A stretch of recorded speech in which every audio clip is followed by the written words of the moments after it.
Olá! No Alesp em Pauta de hoje, vamos falar sobre o enfrentamento da violência contra a mulher no estado de São Paulo. Olha, a Assembleia Legislativa ela aprovou diversas legislações sobre esse tema na busca de garantir os direitos às mulheres. Em 2023, ao menos 8 mulheres foram vítimas de violência doméstica a cada 24 horas. Esses dados, eles referem-se a 8 dos 9 estados monitorados pela rede de observatórios da segurança: Bahia, Ceará, Maranhão, Pará, Pernambuco, Piauí, Rio de Janeiro e São Paulo. Bom, para falar sobre esse assunto, eu recebo aqui em nossos estúdios a Denise Mota, que é secretária nacional de enfrentamento à violência contra a mulher, e a Adriana Cecília, diretora nacional da Coalizão Nacional de Mulheres. Sejam bem-vindas aqui ao nosso programa, para a gente bater esse papo aqui, falar sobre essa questão, que é difícil, para a gente de ter que engolir uma coisa dessa, a violência contra a mulher. Que isso não devia nem existir, a gente sabe muito bem disso. E eu dei dados agora aqui, da violência contra a mulher em vários estados, como eu acabei de falar. E São Paulo, com quase 12 milhões de habitantes, a gente só imagina o tanto de acontecimentos como esse. E a gente tem visto, inclusive, vocês têm acompanhado nas emissoras de TV, mostrado aí a violência. Agora, essa semana mesmo, tem uns 3, 4 dias, eu vi uma cena que eu fiquei chocado do cara entrar, o sujeito entrar no trabalho da esposa e deu 8 ou 9 tiros nela, está viva, conseguiu sobreviver. Gente, é uma coisa absurda. Eu queria já começar com vocês, pode ser a Cecília, ou você, para falar sobre essa questão, Por que a gente chega e está ainda com essa violência maciça contra a mulher, gente? Não, pode, sem problema, pode ser. Bom, pode ser você, Mel. Isso, vamos embora. É um prazer estar aqui, obrigada. Prazer é todo nosso. Pelo convite. Esse tema é extremamente importante, necessário ser tratado. E a gente precisa pensar que a violência contra a mulher é um fenômeno próprio da cultura que está estabelecida na nossa sociedade, que infelizmente é uma cultura machista. Então nós temos o fenômeno do machismo estrutural, que nada mais é do que colocar os homens em uma situação, em uma relação de superioridade em face da mulher.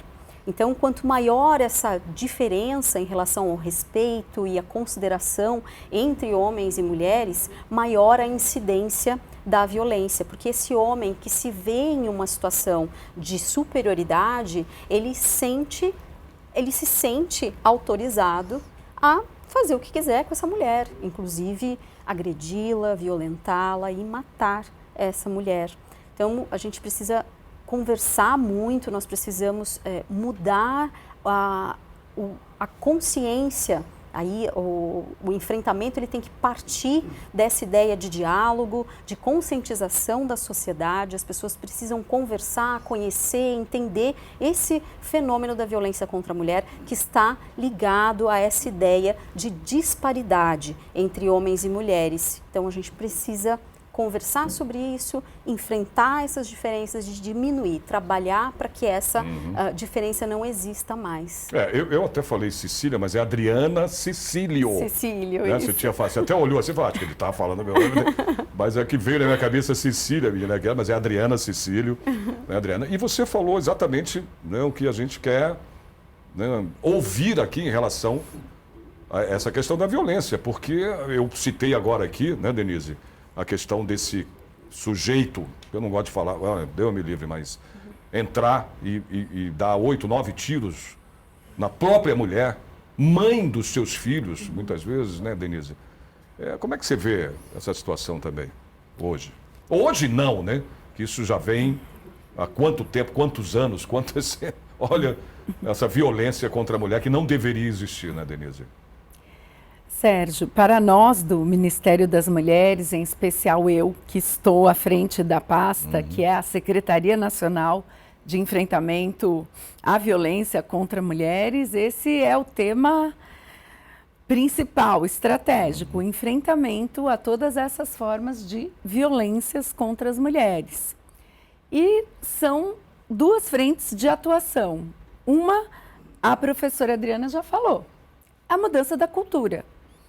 A mudança da cultura machista, racista, homofóbica, lesbofóbica. E a gente vive num país machista pra caramba. Que discrimina quem é diferente, pensa diferente, tem uma existência ou uma orientação diferente. Então, isso precisa acabar.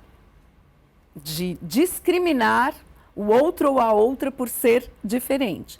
Então, essa desigualdade de gênero, essa desvalorização, essa visão de que a mulher é um ser inferior e que, portanto, ela pode estar submetida, subalternizada à vontade do homem, por isso essa rejeição quando uma mulher termina um relacionamento, porque se você é superior e a mulher tem que estar submissa às suas decisões, ela não poderia nem ter autonomia para terminar um relacionamento. Muitos dos assassinatos, dos feminicídios, são porque a mulher rompeu com o relacionamento. O que é? O cara então se sente é o dono marido, da pessoa? o companheiro ou o ex-marido dono? E companheiro. Por que se acha dono? Então, essa questão da cultura. A segunda questão, que nós temos investido fortemente, é a implantação dos serviços.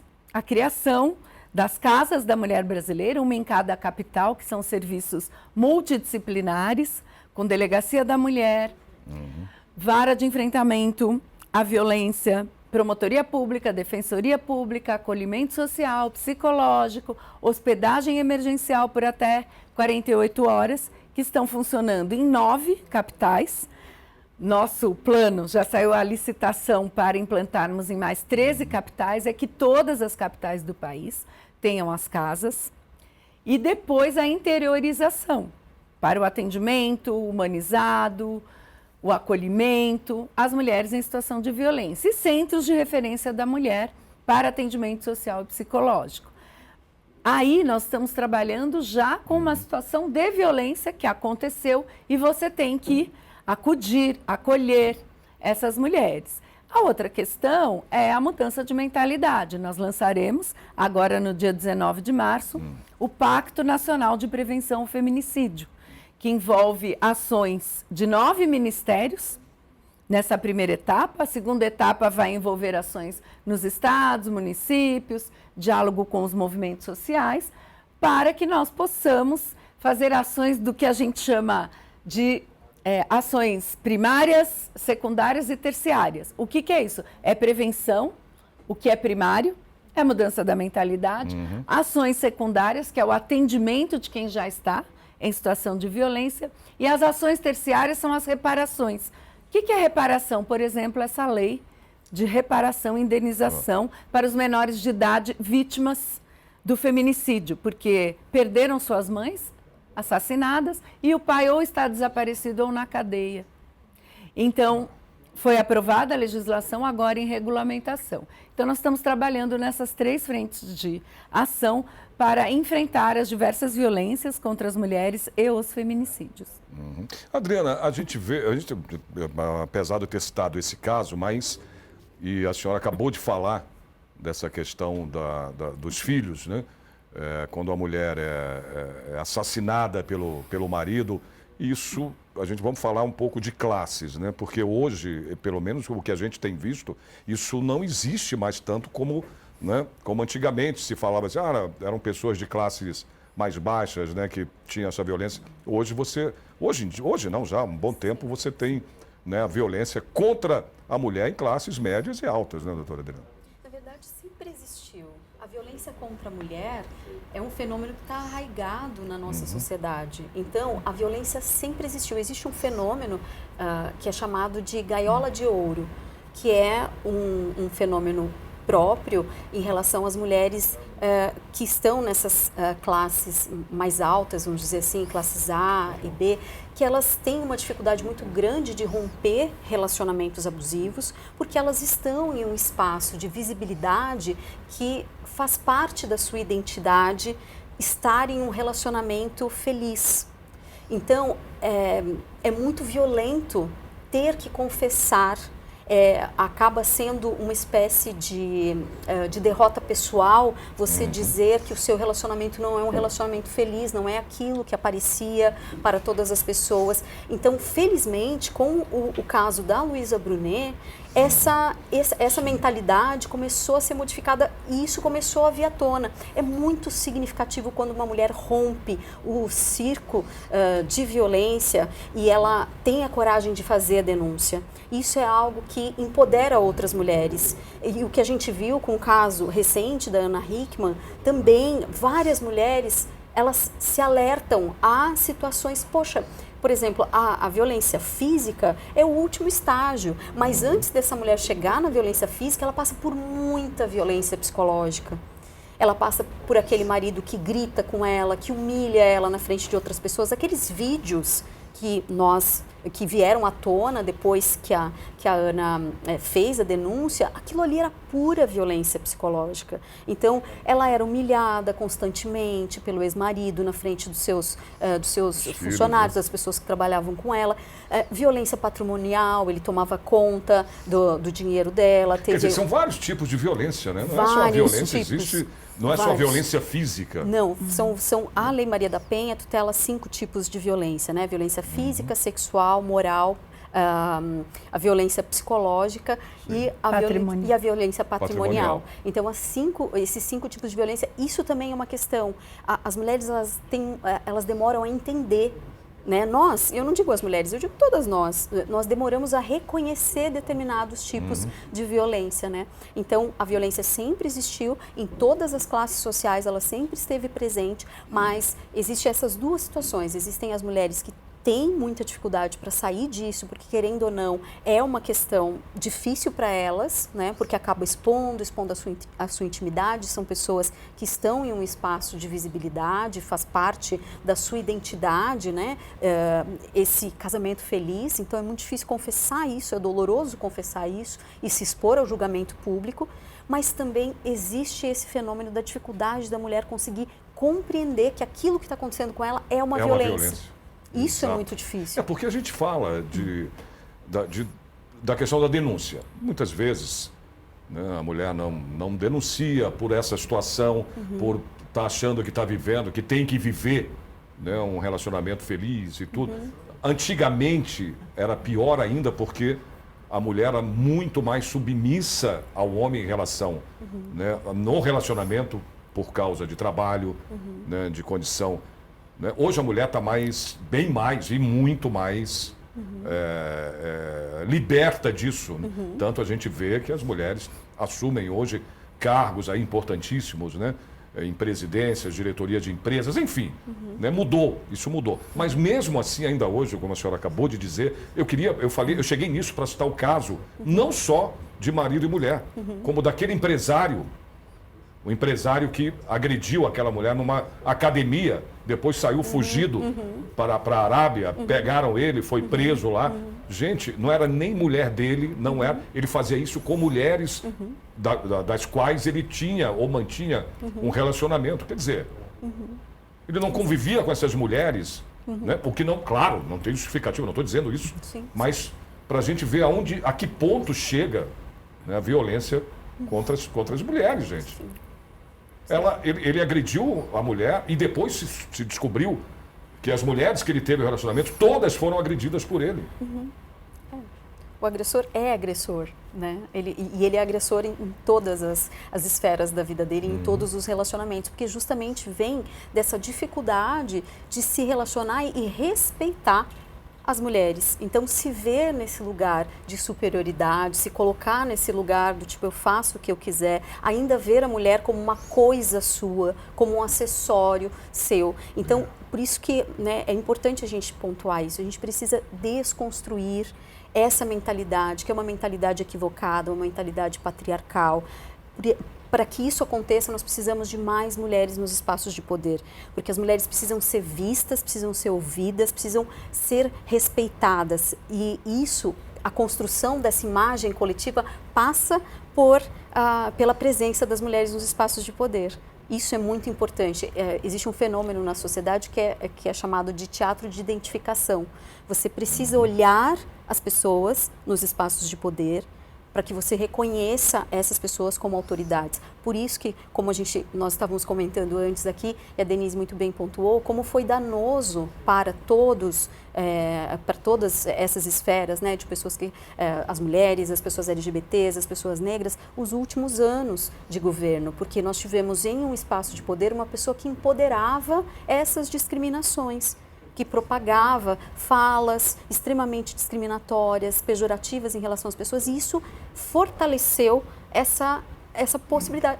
Não tem problema eu pensar desse jeito, não tem problema eu agir desse jeito. Isso é muito complicado, isso é muito difícil, né? Isso trouxe um retrocesso muito grande em relação à respeitabilidade, aos avanços que nós havíamos conquistado, né? Então, a gente tem que trabalhar tudo de novo, né? Estamos reconstruindo. Falou em poder. Hoje, aqui na própria Assembleia Legislativa, né, nós temos, se eu não me engano, são 25 deputadas, né, nesta Casa de Leis, que até um tempo atrás nós tínhamos 3, 4, 5, hoje são. Você vê que, né, tem crescido a presença da mulher no poder público. Né? Isso ajuda muito, tanto que nós temos aqui a criação de leis, de projetos de leis, como esse aqui da deputada Carolina Serra, que é do Cidadania, que autoriza o Poder Executivo a instituir, regulamentar e implementar, eu queria que vocês falassem sobre isso, o programa Saúde, né, da Mulher Paulista, com a finalidade de promover o desenvolvimento de ações e serviços de prevenção e assistência à saúde da mulher no âmbito do Estado de São Paulo. Quer dizer, nós estamos falando, a gente tem que englobar também, né, a saúde da mulher, tudo. São projetos que são feitos aqui em benefício, né, da população de São Paulo, não só das mulheres, claro. E tem projetos também em relação à violência contra a mulher, né, para se combater isso. Eu queria que vocês falassem da importância dos projetos de lei aqui nessa casa, que é uma casa de leis, né, em que os deputados priorizam muito essa questão. São muito estratégicos. Por quê? Porque as políticas para as mulheres, elas estão nas diversas áreas. Então, além das políticas específicas para as mulheres, que as secretarias municipais, estaduais, que o Ministério das Mulheres estrutura, é fundamental que as demais áreas também tenham políticas públicas com foco nas mulheres. A saúde, a educação, o desenvolvimento social, a área da cultura, dos esportes, dos direitos humanos. Nós temos hoje também Ministério da Igualdade Racial, dos povos indígenas. Então, isso é fundamental. Por quê? Porque as mulheres são 53% da população brasileira e precisam fortemente, para que nós possamos superar as desigualdades de gênero, de políticas públicas, de geração de trabalho e renda, de acesso à formação profissional, à educação, acesso universal e amplo ao Sistema Único de Saúde, por conta de todas as questões relacionadas aos direitos sexuais e reprodutivos. As mulheres ainda são a maioria de quem assume as políticas de cuidados, então são quem lutam por creche, por educação para seus filhos e filhas, quem levam os doentes da família, sejam crianças, sejam idosos, na unidade básica de saúde, que enfrentam o transporte público para que possam levar essas pessoas para acessar os diversos serviços e políticas públicas. Então, esses projetos de políticas afirmativas para que especificamente mulheres tenham um atendimento com foco na área de prevenção, com foco na área da educação, da formação profissional, da formação técnica, são fundamentais. Porque essas políticas, somadas com políticas específicas do enfrentamento à violência contra mulheres, da participação política das mulheres, por exemplo, em nível nacional, 17% somente das vagas na Câmara Federal são ocupadas por mulheres. E as mulheres estão à frente dos movimentos, dos partidos, dos sindicatos, mas na hora da representatividade eleitoral é preciso políticas que promovam, né, dentro dos partidos e no sistema eleitoral, a participação das mulheres. Então, esses projetos, eles vão se somando, né, são projetos positivos, para que a gente possa, então, superar essa desigualdade entre homens e mulheres, que infelizmente ainda é muito forte. E o que o poder público, doutora Adriana, poderia cada vez mais estar aí ajudando nessa área, né, da violência contra a mulher? Eu acredito que o investimento em relação à educação é muito importante. Nós temos aqui na cidade de São Paulo, salvo o melhor juízo, é uma lei municipal, eu não tenho bem certeza, uma lei que estabelece o ensino em relação a gênero nas escolas. E isso é muito importante, porque nós precisamos dessa conscientização. A violência, ela nasce justamente por conta da falta de consciência, da falta de ver essa mulher nessa situação de igualdade em relação ao homem. Então, com a educação, com o investimento em educação, essa situação tende a melhorar. Então, nós precisamos que as próximas gerações, que os meninos, desde muito cedo, que eles tenham acesso a esses conhecimentos, que eles pensem a respeito disso, que eles desconstruam uma série de questões culturais que são apresentadas a eles. Quando os meninos são pequenos, eles são ensinados que eles não podem chorar, eles são ensinados que eles têm que resolver as coisas. Se alguém bater em você, volta lá e bate nele. São ensinados, se a menina implica com você porque ela gosta de você, vai lá e insista. Então, infelizmente, essa cultura machista que é ensinada aos meninos, é isso que eles precisam conseguir se libertar, porque isso faz mal também para os homens. Isso também é muito violento para os homens, porque se os homens eles tivessem eles se sentissem livres para exercer sua sensibilidade, que é uma característica do ser humano, não só das mulheres, talvez eles não resolvessem as coisas de forma tão trágica, né? Porque talvez se os homens não se sentissem confortáveis para simplesmente chorar, que é o que as mulheres fazem quando terminam um relacionamento, quem sabe eles não dessem uma resposta tão trágica ao término de um relacionamento. Porque você fica com aquela coisa na cabeça, né? Por que o que leva a pessoa, o homem, ser violento com uma mulher, tudo isso vem... Eu fico pensando demais nisso. Minha avó sempre disse uma coisa, que é um ditado que, né, a gente fala, que minha avó sempre dizia, são dos pequenos que se fazem os grandes. E é uma verdade. A doutora Denise acabou de falar aqui, no começo do programa, né, falando de cultura. Gente, é cultura. Mas você também, a questão do racismo, vamos lá. Você fala assim, o Brasil é um país machista, racista, tudo. Aí você vai para o país desenvolvido, vamos lá, Estados Unidos. Você vê a violência que existe, tanto da violência, né? Nas escolas. Atiradores. Exatamente. Aí você fala, mas a gente vive... nós somos ainda um país de terceiro mundo, vamos dizer, né? O Brasil ainda é. Mas você vê países de primeiro mundo acontecendo coisas bizarras, né? Que você fala assim, mas como, gente? A cultura... estamos falando de cultura. Eu sei que no Brasil a gente precisa, né, crescer muito em relação a isso. E a educação é realmente né, um caminho para isso, desde pequeno. Por isso que minha avó sempre diz, são dos pequenos que fazem os grandes. Agora, um álcool nessa fogueira, tem um álcool explosivo e que incendeia, que é o armamento. Pois é, daí. Quando a gente fala em Estados Unidos e quando a gente olha para a flexibilização do porte de armas no Brasil no último período, os dados mostram que a cada 2 mulheres assassinadas, uma foi assassinada com arma de fogo. E as armas hoje estão em casa, dentro de casa. E as mulheres estão pagando com a vida. Então, também, nesse caldo de cultura efervescente, entra muito a questão do maior armamento, que a gente precisa, de fato, ter uma política de barrar, de tornar mais restrito o porte de arma, porque isso também, né, professora Adriana, está afetando a situação. E os dados, né, que foram recentemente noticiados, 2.500 pessoas com um histórico, né, ou seja, com antecedentes criminais, receberam autorização para liberação para ter o porte de arma. Então, isso é uma coisa que jamais poderia acontecer. Você imagina, gente, lá ainda é livre, né? Qualquer um pode ter uma arma. Imagina se isso acontece aqui no Brasil com a questão da cultura que a senhora acabou de falar. Como? De que jeito?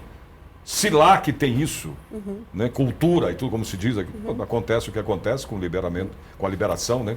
Do que de armas lá que é liberado, né? Imagina aqui no Brasil, a gente num país que não tem essa. Meu Deus, olha, a gente vai para o intervalo agora. Eu queria muito agradecer a participação da doutora Adriana aqui, né? Que nos explicou aqui, falou sobre essa questão da violência contra a mulher. A doutora Denise. Muito obrigado pela participação de vocês. Se vocês quiserem deixar alguma mensagem aí para os nossos telespectadores, fiquem à vontade, doutora Denise. Eu é que agradeço a participação aqui no Alesp em Pauta e acho que o recado que eu gostaria de deixar é um recado para as mulheres que estão em situação de violência, que elas liguem para o 180. No 180, elas vão receber uma orientação, se a situação que elas estão vivendo é uma situação de violência, em qual legislação se enquadra, qual serviço elas podem procurar mais perto de suas residências. Então, que elas reajam, elas busquem ajuda, elas busquem apoio, seja no Ligue 180, seja procurando um centro de referência da mulher, uma casa da mulher brasileira, para obterem apoio psicológico e social, se fortalecerem e romperem com a violência que estão sofrendo. Muito obrigada. A gente que agradece, doutora Denise. Doutora Adriana. Também quero agradecer, é uma alegria ter participado aqui dessa entrevista no Alesp em Pauta, agradecer ao Sérgio aqui pela mediação, né? Uma alegria estar aqui com a Denise. Quero fazer minhas as palavras da Denise. Eu gosto sempre de dizer, né? As mulheres curam mulheres. Então, se você se sente, né? Se você sente que você está dentro de um relacionamento e você não está feliz, e isso é algo reiterado, pare para pensar se de repente esse relacionamento é um relacionamento saudável ou não. Existem vários tipos de violência, não só violência física. Então, um homem que te afasta da sua família, um homem que grita com você, se você tem medo de falar com o seu companheiro, de falar determinadas coisas, porque ele fica muito nervoso, se ele controla a sua roupa, se ele acessa o seu celular sem a sua autorização, tudo isso são formas de violência.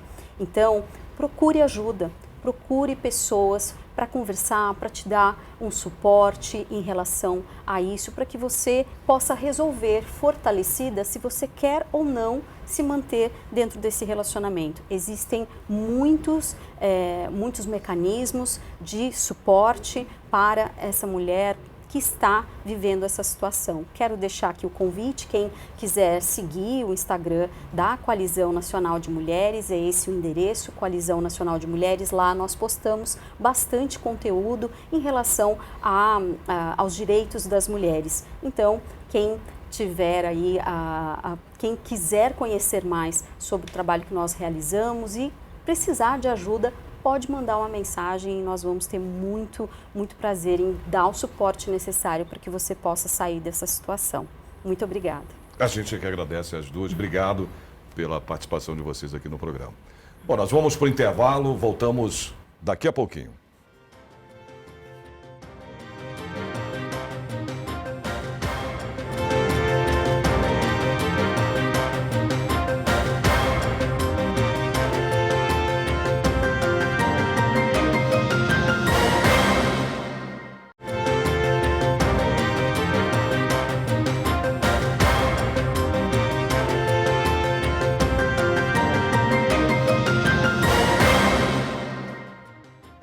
O Alesp em Pauta está de volta, hoje com o tema violência contra a mulher. Eu recebo aqui em nossos estúdios a Kátia Rodrigues, que é presidente do Sindicato dos Servidores Públicos aqui de São Paulo, do estado de São Paulo, né, Kátia? É um prazer, seja bem-vinda aqui ao programa Alesp em Pauta. Eu queria que você falasse primeiramente um pouquinho aí do sindicato, né, do teu trabalho à frente do sindicato, Kátia. Claro, é um prazer estar aqui, obrigado pelo convite, Sérgio. O CISPESP, ele existe há 35 anos. Eu sou a primeira mulher negra a assumir a presidência do sindicato.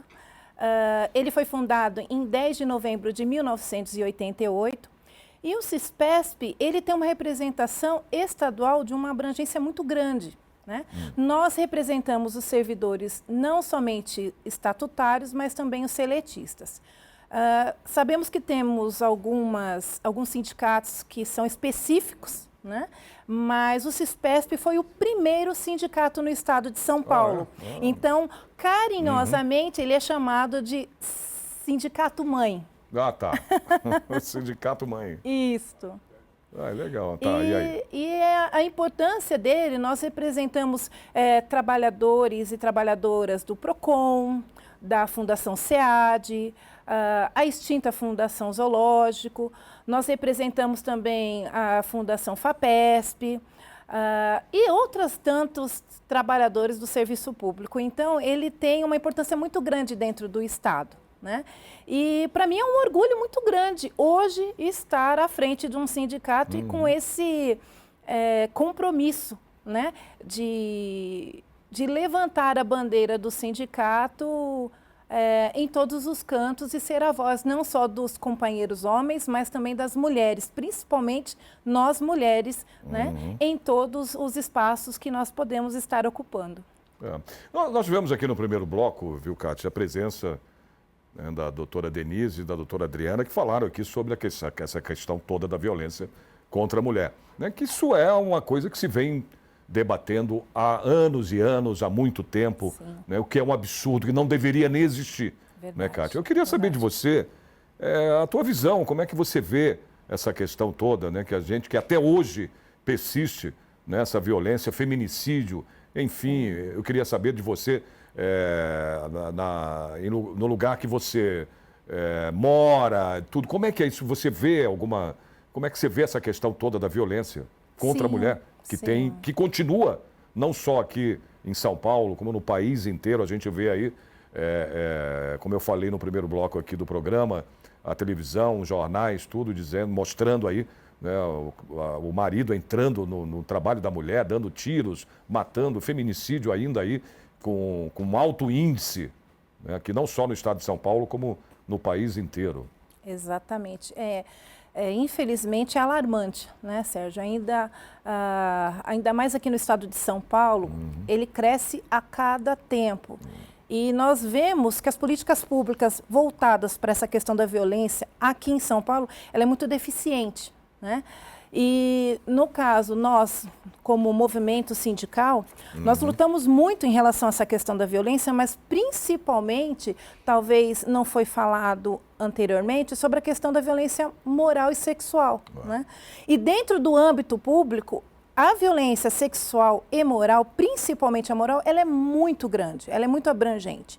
Muitas das vezes, as companheiras, elas sofrem essa questão do assédio e têm a dificuldade até de provar essa questão do assédio moral e sexual. Porque tem um colega que tem medo de testemunhar, ou essa colega tem medo de sofrer algum tipo de represália. Então, é muito difícil esse tipo de violência que a mulher, infelizmente, mas os homens também sofrem, principalmente dentro do âmbito público.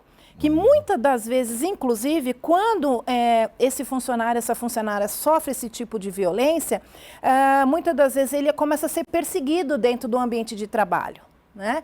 E também acontece dele ser transferido de um setor, de área. Muitos já digam assim, mas servidor público ele não pode ser exonerado, mas ele pode ser transferido, ele pode ser encaminhado para outros lugares, muitas vezes longe do posto, o posto de trabalho, muito longe até da sua casa, que dificulta todo o ambiente familiar. Nós temos casos de pessoas que nós sabemos que por problemas de denúncia de assédio moral lá no sindicato, transferiram as pessoas, por exemplo, da capital de São Paulo para Bauru, por exemplo. Então, a pessoa teve que mudar toda a estrutura familiar, né, para poder ir para Bauru, porque denunciou, fez simplesmente uma denúncia. Então, nós passamos por muito disso. É um tipo de violência que cresce, assim como a violência sexual também, porque as pessoas não entendem mais o pegar no ombro, o pegar numa cintura, o modo como se fala, isso também é violência sexual.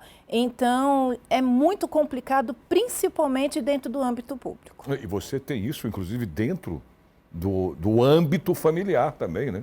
Exato. E como tem. Muito. Isso acontece demais, né? Muito. Crianças aí, inclusive meninas, sendo, né, que são violentadas por um parente, gente, por um próprio parente. Sim, Né, Kátia? sim, sim. E o pior, como isso afeta o âmbito familiar e principalmente a mulher. A mulher, ela vive nesse ambiente de violência dentro de casa, e no outro dia ela vai trabalhar. Né? E aí o rendimento dessa mulher, ele cai. E muitas das vezes as pessoas não entendem isso. O porquê que esse rendimento cai, porque muitas não têm coragem de dizer o que acontece dentro do seu ambiente familiar. E ela passa por essas dificuldades. Muitas companheiras nossas já chegaram a denunciar o marido, chegar numa delegacia, mas não ser tão bem tratada como deveria ser. Nós vemos assim muito na teoria, né, o tratamento que a mulher precisa ter e o acolhimento, mas na verdade, na prática, não é bem assim que acontece. Nós sabemos que precisa de uma rede de acolhimento para essas mulheres vítimas de violência, mas infelizmente ainda é deficiente, pelo menos no estado de São Paulo, é deficiente. Como é que você vê então isso, essa deficiência? Você fala que é deficiente aqui, principalmente no estado de São Paulo. Sim. Por ser também... A gente tem quase 12 milhões de habitantes aqui. Né? Estava falando isso também com as doutoras no primeiro bloco. Falei, gente, é uma coisa, né, que também ainda dificulta a questão de você ter, vamos dizer assim, na questão da proteção. Né? Porque muitas vezes, quando você está num bairro aqui, aí você denuncia até...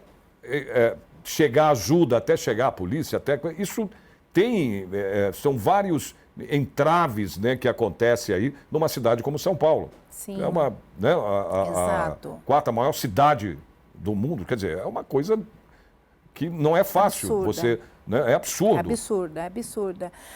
Para você ver, nós temos uma referência no estado de São Paulo, que é o Hospital Pérola Baito. Né? É um hospital que ele não atende só a questão, principalmente a questão da violência contra a mulher, mas ali tem todo um aparato para as mulheres que sofrem vítimas de violência. Né?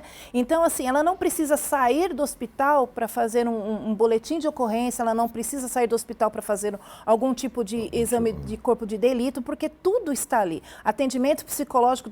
Mas nós só temos o Pérola Baito, tem um ou outro aqui pontual, mas o estado de São Paulo, ele é gigantesco. Então, nós não temos centros de referência. Sabemos que tem a Casa da Mulher Brasileira, né?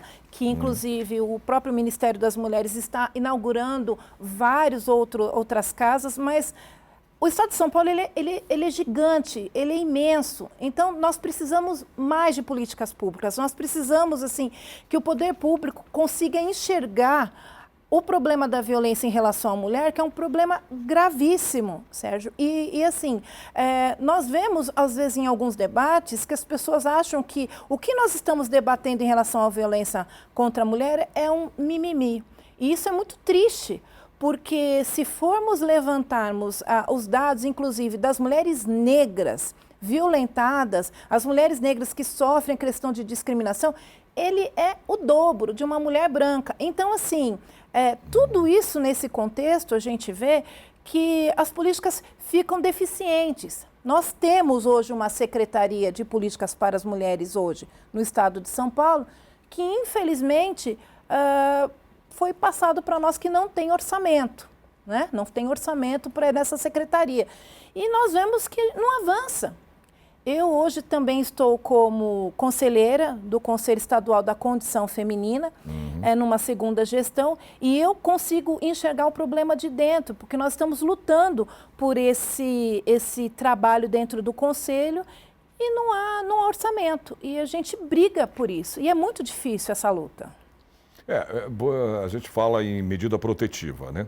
Muitas vezes, mas a situação é complicada, né, quando você pede essa medida, porque muitas vezes o homem, o marido, o cara não respeita, não vai lá e acaba cometendo, né, matando a mulher, enfim. Na sua opinião, o que você acha que precisaria, além, Claro, você falou de políticas públicas, não tenha dúvida. Mas eu coloco assim, a gente fala muito hoje, está se criando, ou pelo menos se tentando criar muitas delegacias da mulher, né, para tentar amenizar um pouco mais essa questão, né? Para você, o que além de políticas públicas, qual a necessidade de se ter uma proteção maior em relação à mulher? Eu acredito que a questão da educação, ela é primordial nessa situação. Foi o que a doutora falou aqui, exatamente. A doutora Adriana, no primeiro bloco. Exatamente, porque assim, ninguém cria um filho para quando ele virar ser um adulto... Ser bandido, né? Exatamente. Ser assassino, bandido. Exatamente. Então, como? A escola em si, desde o período primário, ela é primordial nesse sentido. Né? Uma educação voltada até nessa questão que já foi uma grande polêmica, essa questão da educação sexual dentro das escolas, esses tipos de pauta, mas isso é importante para ter um respeito na igualdade de gênero. É importante para se criar um menino, principalmente, com esse respeito em relação às mulheres, porque muitas das vezes essas crianças também sofrem violência dentro de casa, Sérgio. Então, eles vivem num ambiente familiar hostil e ele leva isso para a vida. Então, a escola, ela é fundamental nesse processo. Além da escola, assim, numa vida adulta, nós como sociedade, nós como entidades sindicais, como organizações, nós temos esse papel. Nós precisamos passar isso para a sociedade. Nós precisamos mostrar para a sociedade qual é a grande dificuldade e aonde começa a violência. Porque se a violência começa dentro de casa, ela cresce, ela aumenta, ela expande. E isso... faz com que um cidadão cresça e acaba multiplicando essa violência, porque uma criança violenta se torna um adulto violento, se torna um pai violento, e é um ciclo que não se rompe. Então, eu acredito que, assim, a educação vem em primeiro lugar, mas nós, como sociedade civil, também temos o nosso papel fundamental nesse processo. Eu queria que você falasse um pouco dos projetos de lei que a Casa tem aqui, né? Que são projetos também de medidas protetivas, né? No caso aqui, a gente tem um projeto de lei 1038 que assegura as vítimas, do que eu estava falando ainda agora, de violência doméstica e familiar, o direito à comunicação prévia quando do relaxamento da medida de privação de liberdade ou de medida protetiva de urgência aplicada contra quem deu a causa à violência, ou seja, o homem, né, no caso. Eu queria que você falasse da importância desse projeto, né? Tem um outro aqui também que cria o Cadastro Estadual de Informações para o Combate à Violência contra a Mulher. Mas, muitas vezes, como eu disse aqui, a medida protetiva ela não protege mesmo realmente a mulher. Né? Não protege, infelizmente. Os projetos, eles são importantíssimos nesse processo, mas como você mesmo disse, infelizmente não protege, porque muitas das vezes um agressor, ele não agride uma única vez. E quando a mulher vai até uma delegacia ou faz a denúncia online, porque existem as delegacias online, né? Ele já foi denunciado 1, 2, 3. Tem muitas das vezes, tem mulheres que têm essa medida protetiva engavetado e ele não respeita. E aí, quando um homem chega a ver, que nós vemos muito dos casos até em TV, em rádio e tudo mais, que esse homem, ele vai até o local de trabalho dessa mulher, muitas das vezes, ele persegue essa mulher no local de trabalho, atira contra a vida dela, né? Muitas das vezes, alguns jogam até as medidas protetivas em cima do corpo da mulher, isso já aconteceu. Então, não existe esse respeito. Então, por isso que nós falamos assim, dentro do Ministério das Mulheres, como até dentro daqui do âmbito estadual, até nessa casa aqui, que é a Alesp, nós precisamos ter um rigor bem... mas tem que ter um rigor em relação a essa questão da lei. Por quê? Porque se a gente não tem esse tipo de rigor, isso patina como aquelas leis que elas existem, né? Mas, na verdade, na prática, elas não são aplicadas. Então, exatamente. Não adianta. Eu quero dizer, eu acho que você deve concordar comigo, você acha que as leis deveriam ser mais rigorosas. Isso, elas precisam ser. Exatamente. Nós vemos, infelizmente, a Lei Maria da Penha, ela veio para nos ajudar, mas ela precisa de tempo em tempo sempre ser reciclada, né? Nós vemos que, infelizmente, algumas penas são até um pouco brandas em relação aos agressores, porque alguns casos a punição deles são cestas básicas. Então, assim, não está certo isso. Não está certo isso. Então, a gente precisa realmente fiscalizar, a gente precisa estar junto, a gente precisa estar dentro aqui da casa. Nós temos que estar realmente, como sociedade civil, estar cobrando do poder público, cobrando dos deputados e deputadas para um rigor maior nas leis. Porque do jeito que está, eu não sei, Sérgio, aonde nós vamos parar com tudo isso. Essa é a grande verdade.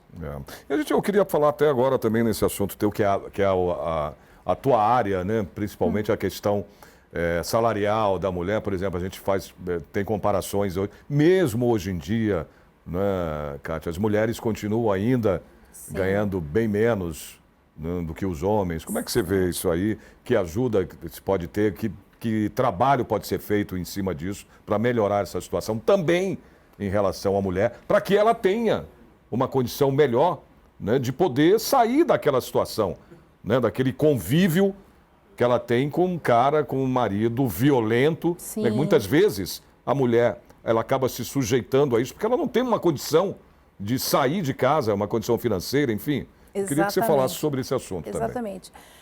Já foi sancionada a lei da igualdade salarial entre homens e mulheres, né? Mas isso não quer dizer que isso está sendo aplicado.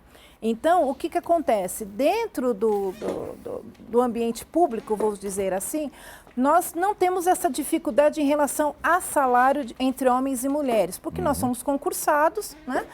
Mas tem uma diferença aí, tem a diferença dos cargos de confiança, e aí que faz a diferença. Porque nesse caso, a mulher, qual é o critério do homem e da mulher para um cargo de confiança? Então, assim, a questão da mulher, a mulher ela tem uma casa que ela cuida, tem o cuidado de cuidar dos filhos, ela tem, muitas das vezes, ela quem leva os filhos para a escola, muitas das vezes ela que leva os filhos para o médico. O homem, ele já não tem tanta responsabilidade assim.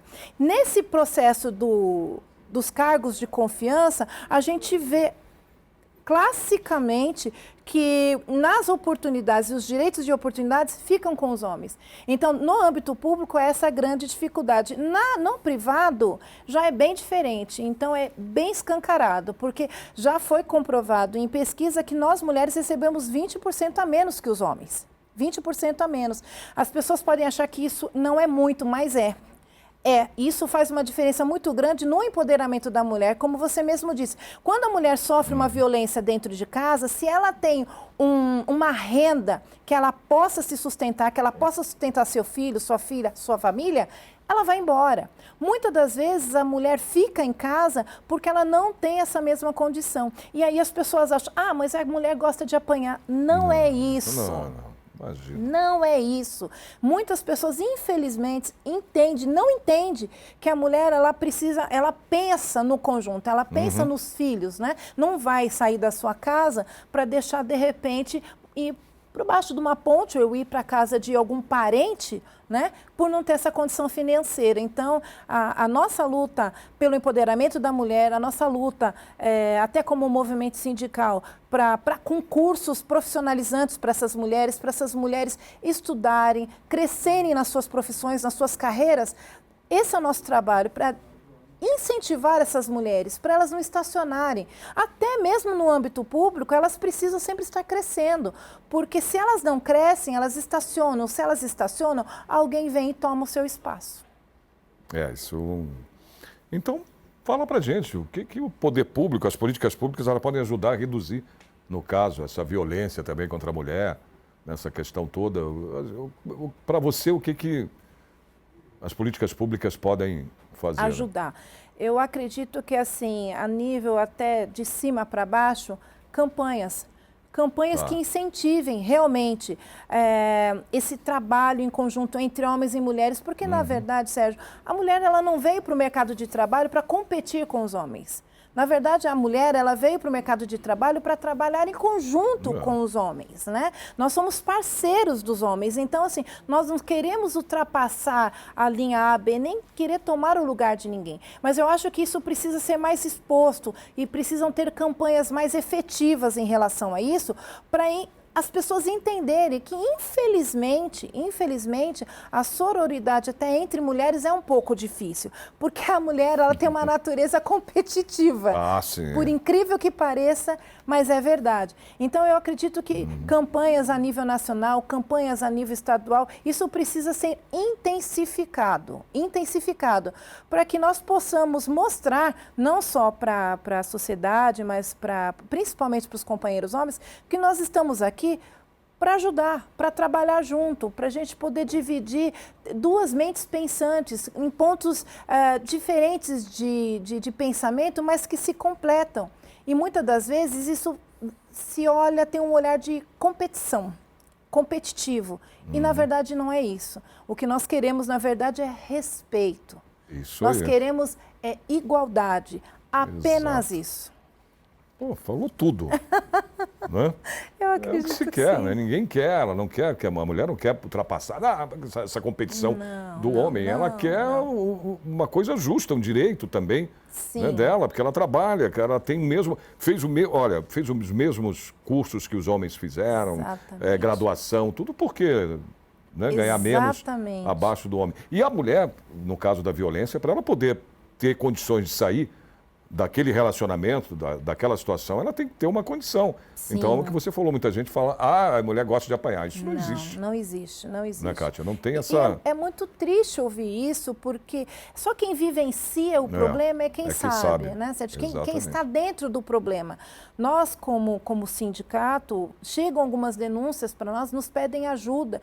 Nós ajudamos até um certo limite, mas nós sabemos que tem muitas das vezes essas denúncias, nós indicamos, orientamos a delegacia, nós orientamos como que ela pode proceder, alguns órgãos que ela pode estar procurando, até o próprio Ministério Público. Então, assim, a gente tenta orientar essa funcionária, que às vezes, muitas das vezes, não é nem filiada ao sindicato, mas nós acolhemos essas pessoas, porque elas se tornam perdidas. E eu acho que essa é a nossa obrigação, de orientação, de acolhimento, principalmente, e mostrar para essa mulher que ela não está sozinha.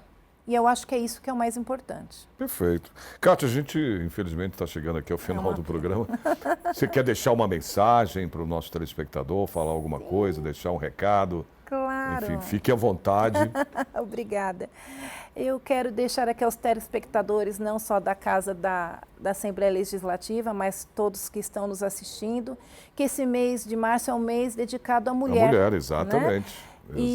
Mas, na verdade, o Dia da Mulher são todos os dias, não é apenas o mês de março.